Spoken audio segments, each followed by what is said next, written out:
Perlu. Jujur ya, itu membuatku malu. Ya, membuat Mahkamah Konstitusi bukannya namanya jadi bagus, malah namanya jadi jelek gitu. Mungkin karena backgroundnya sendiri yang ada hubungannya sama salah satu cawapres, mungkin ya ada baiknya juga sih, kayak ada mengundurkan diri. Itu udah melanggar sebenarnya kode etiknya, dan itu menurut aku memang seharusnya dia mengundurkan diri sih.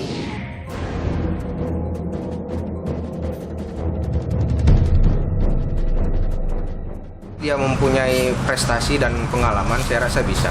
Hanya saja jangan melanggar batasan-batasan yang sudah kita tentukan. Misal itu konstitusi kita yang usianya terlalu muda, mungkin pengalamannya masih kurang karena kan ini ngelola satu negara, bukan satu daerah saja.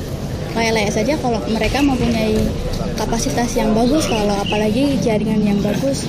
Saudara, sejumlah pihak melakukan permohonan uji ulang putusan batas usia Capres-Cawapres. Kenapa hal itu dilakukan? Bersama saya, saudara, sudah hadir Ridwan Darmawan, salah satu dari pemohon uji ulang batas usia Capres-Cawapres ini. Pak Ridwan, terima kasih sudah bersama Niluh, sehat selalu. Terima kasih, Niluh. Jadi apa yang mendasari Anda untuk melakukan permohonan uji ulang batas usia Capres-Cawapres itu? Saya tentu sebagai seorang advokat yang juga sudah sering berperkara di Mahkamah Konstitusi, merasa bahwa ini ada sebuah kenjanggalan, mesti dilakukan sesuatu, dan karena putusan Mahkamah Konstitusi itu final and binding, tidak ada upaya banding atau kasasi, maka kami melakukan judicial review, dan ini berdasar hukum, bukan maksudnya mengada-ada. Apakah kepercayaan publik sama MK, kepercayaan Anda, masyarakat luas juga pada MK, bisa kembali dengan kepemimpinan Soehartoyo dan komposisi yang ada sekarang di Mahkamah Konstitusi?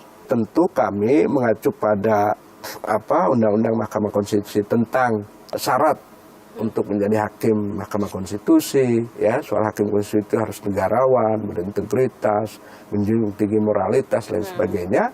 Dan dengan putusan MK syarat itu sudah tidak terpenuhi oleh Anwar Usman. Makanya kami minta beliau dengan arif bijaksana mundur demi menjaga marwah MK. Tapi juga ketika beliau bahkan menyatakan difitnah dan lain sebagainya, saya tidak akan mundur, ya otomatis kami juga melakukan upaya lain, meminta Mahkamah Agung sebagai lembaga pengusul Anwar Usman untuk menarik atau mengganti Anwar Usman. Sudah mengirim surat itu? Kami sudah kirimkan surat kemarin sore, dan bahkan sudah kami tembuskan juga ya ke Ombudsman, ke Komisi Yudisial, ke Komisi Pengawasan di Mahkamah Agung, agar juga sama-sama bahwa marwah MK ini juga marwah Mahkamah Agung yang sama-sama adalah yudikatif, ya, dalam kerangka tes politika, mereka lah para pemegang kekuasaan kehakiman.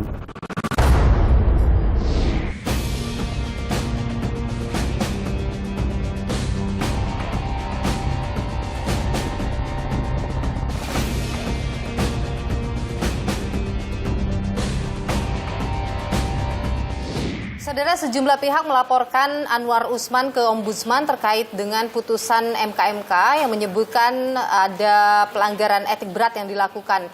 Dugaan maladministrasi ini menyeruak sehingga pelaporan itu dilakukan ke Ombudsman. Bagaimana kemudian jika itu benar terjadi? Kita tanyakan hal ini atau perbincangan hal ini bersama saya sudah hadir Ketua Ombudsman RI Muhammad Najih. Pak Najih, terima kasih sudah bersama Niluh, sehat selalu. Terima kasih Mbak Niluh, alhamdulillah sehat. Jadi terkait dengan laporan perkara maladministrasi Anwar Usman ini sudah sampaikah Pak ke Ombudsman? Kemarin tanggal 9 November pelapor menyampaikan laporannya ke Ombudsman Republik Indonesia dan sudah diterima oleh bagian pendaftaran laporan. Ini sedang kita lakukan, kita sebut dengan tahap PVL, ya, verifikasi laporan. Di dalam proses verifikasi ini pertama yang kita akan identifikasi adalah apakah pelapor itu orang yang memiliki legal standing untuk melaporkan adanya dugaan maladministrasi yang dimaksud oleh pelapor. Yang punya legal standing adalah orang yang dirugikan akibat adanya pelayanan publik yang diduga ada maladministrasi. Oke, Pak Najih, ini kan kalau yang melaporkan dari Pembela Demokrasi Indonesia dan juga Persatuan Advokat Nusantara itu menilai bahwa perbuatan dari Ketua MK Anwar Usman itu tidak membentuk majelis banding. Itulah tindakan maladministrasinya gitu. Untuk itu kenapa kemudian dilaporkan? Nah, menurut Anda bagaimana itu?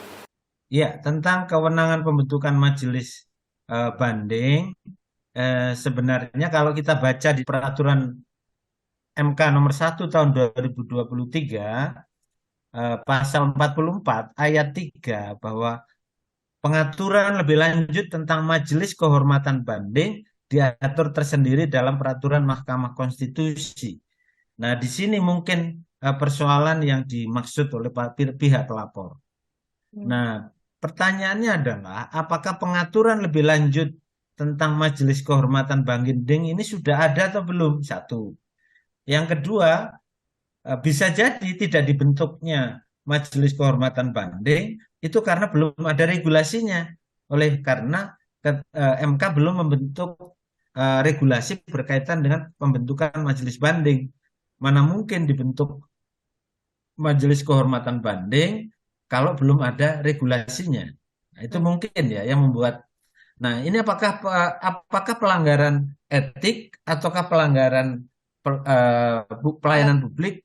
Nah, itu yang sedang kita dalami dari maksud pelapor tersebut yang tadi sudah saya katakan. Kalau itu ternyata misalnya pelanggaran terhadap pelayanan publik misalnya, apakah ada sanksi atau ada rekomendasi? Biasanya apa itu, Pak? Ya, kalau ombudsman itu lembaga negara yang diberi kewenangan untuk bukan magistratur of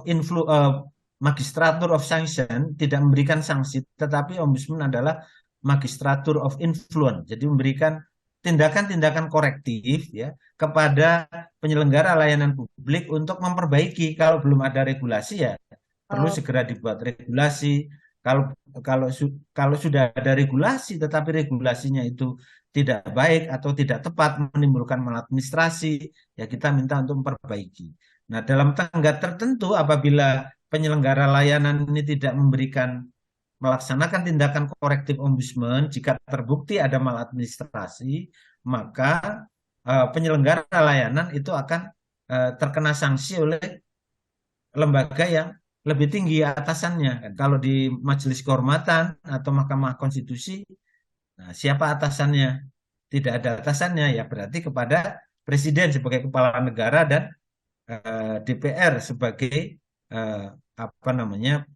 pengawas eksternalnya gitu. Oke, baik. Terima kasih Ketua Ombudsman RI Muhammad Najih atas pandangan Anda di Niluh. Sehat selalu, Pak. Sama-sama, terima kasih.